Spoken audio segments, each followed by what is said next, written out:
Assalomu alaykum hurmatli iste'molchilar. Mana bugun yana bir bor asl mahsulot hamda kontrafakt mahsulotlarini farqlashni birgalikda o'rganamiz. Buning uchun mana qo'limdagi bu asl mahsulot Clear shampuni, bu esa kontrafakt mahsulot Clear shampuni hisoblanadi. Buni asosiy bu yerda farqlash bu faqatgina so'zidagina.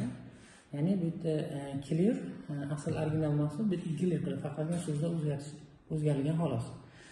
Endi umumiy dizayn jihatdan esa bu iste'molchilarni chalg'itish darajasigacha o'xshash hisoblanadi.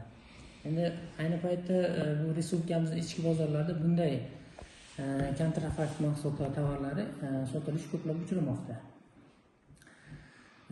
Buni sotib olayotganda albatta dizayn iste'molchilar tomonidan umumiy dizayniga e'tibor berib, chalg'ib sotib olish holatlari uchramoqda. Endi shu o'rinda men tavsiya etardim buni iste'molchilarga, ya'ni bunday mahsulotlarni sotib olishda e'tibor bilan so'zlariga e'tibor berib, dizayniga emas, balki so'zlariga e'tibor berib sotib olishini tavsiya etardim. Ya'ni bu narsa albatta sifat jihatdan original mahsulotdan juda katta farqi bor. Bu o'zini nafaqat o'zini, balki yaqinlarini, farzandlarini sog'lig'iga jiddiy zarar yetkazishi mumkin.